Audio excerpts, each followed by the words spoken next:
अगर आप उस इंसान की तलाश कर रहे हैं जो आपकी ज़िंदगी बदलेगा, तो आप आईने में देखिए, क्योंकि आपके अलावा इस दुनिया का कोई भी इंसान आपकी ज़िंदगी नहीं बदल सकता। हेलो दोस्तों, आप सभी का मेरे आध्यात्मिक ज्ञान चैनल पर एक बार फिर से स्वागत है। तो दोस्तों, आज हम जानेंगे कि दुख क्या है। दोस्तों, आप सभी वीडियो के अंत तक बने रहिए, तभी आप सभी को ज्ञात होगा कि हमारे जीवन में दुख क्यों आते हैं। और यदि आप लोगों ने वीडियो को पूरा नहीं सुना तो आप कुछ ऐसा सीख नहीं पाएंगे जो आपके जीवन में आगे बढ़ने के लिए काम आने वाली थी। तो चलिए दोस्तों, बिना समय गवाए कहानी को करते हैं शुरू। एक बार गौतम बुद्ध और उनके शिष्य एक वन से गुजर रहे थे। बहुत देर वन में चलने के बाद बुद्ध और उनके सभी शिष्य एक विशाल पेड़ के नीचे बैठ जाते हैं। उस पेड़ के नीचे एक अलग सी शांति थी। सभी लोग उस शांति का अनुभव कर रहे थे। कोई भी एक शब्द नहीं बोला।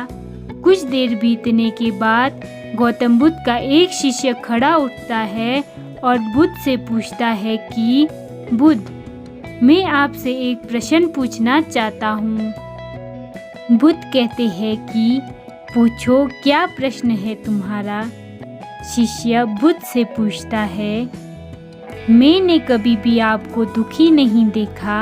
आपके चेहरे पर हर समय एक अलग ही मुस्कुराहट रहती है जो हमें भीतर तक आनंद से भर देती है। आपके चेहरे पर अलग सी चमक है जो हमें दुख से कोसों दूर कर देती है। पर मैं यह जानना चाहता हूँ कि मेरे भिक्षु बनने से पहले मेरे जीवन में बहुत सारा दुख था, जिसके कारण मैं भिक्षु बन गया। पर मैं अभी तक नहीं जान पाया हूँ कि दुख क्या है।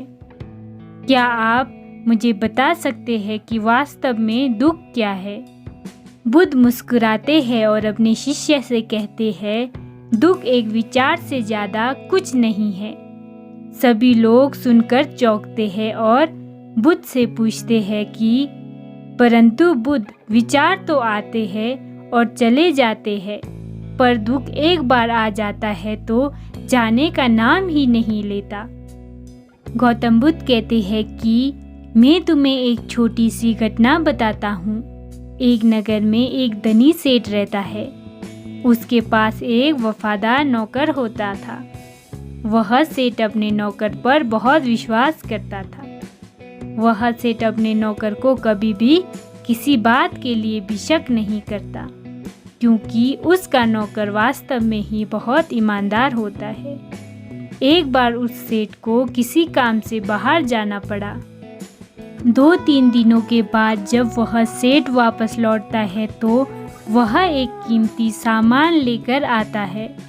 वह उस कीमती सामान को अपने कमरे में बड़ा सजाकर रख देता है और अपने नौकर से कहता है कि तुम्हें खास तौर पर इस चीज़ का ध्यान रखना है। ध्यान रहे यह टूटे नहीं, यह मेरा बहुत प्रिय है। नौकर कहता है कि मालिक, मैं पूरा ध्यान रखूंगा, आप चिंता ना करें। अगले ही दिन वह नौकर पूरे घर की सफाई कर रहा होता है। सफाई करते करते वह सेठ की उस कीमती चीज़ के पास पहुंच जाता है और उसकी भी सफाई करने लगता है।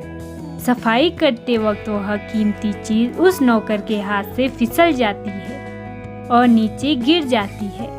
सेठ को जब यह बात पता चलती है और वह नौकर के पास आता है और नौकर को खूब डांटता धमकाता है, पर ना तो वह उस नौकर को नौकरी से निकाल सकता है और ना ही उसे पीट सकता है, क्योंकि वह उसका बहुत वफादार और पुराना नौकर था।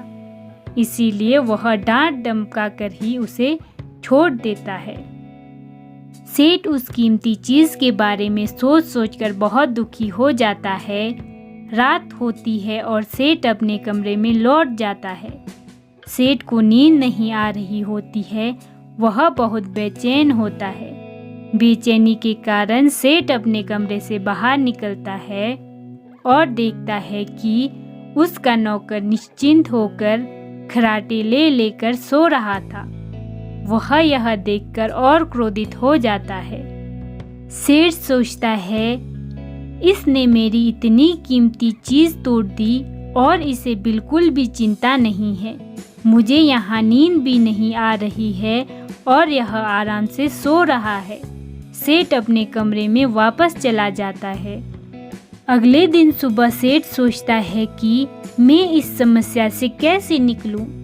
फिर सेठ को एक तरकीब समझ आती है।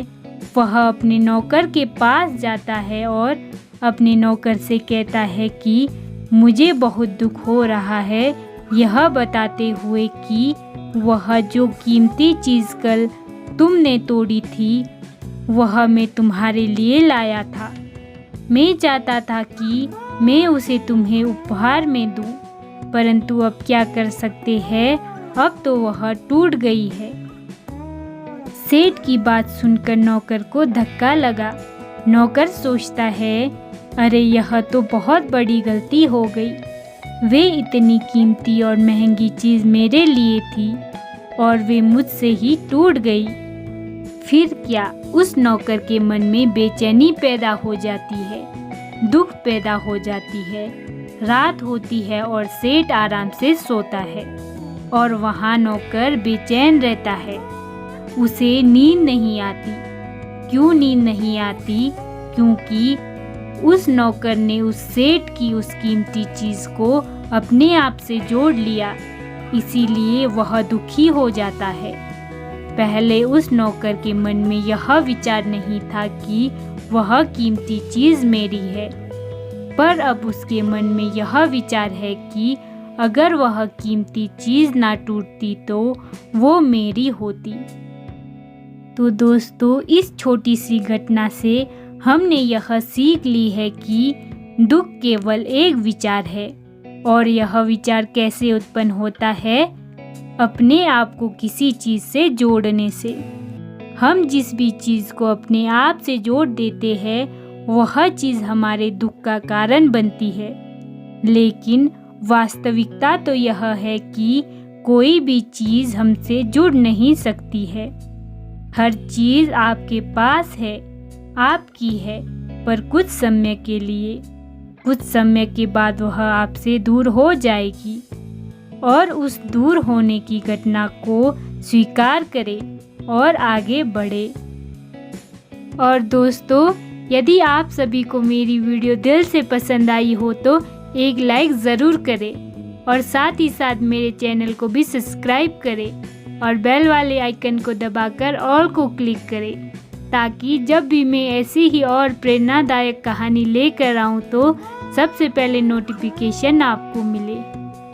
कभी भी कामयाबी को दिमाग में और नाकामयाबी को दिल में जगह ना दे, क्योंकि कामयाबी दिमाग में घमंड और नाकामयाबी दिल में मायूसी पैदा करती है।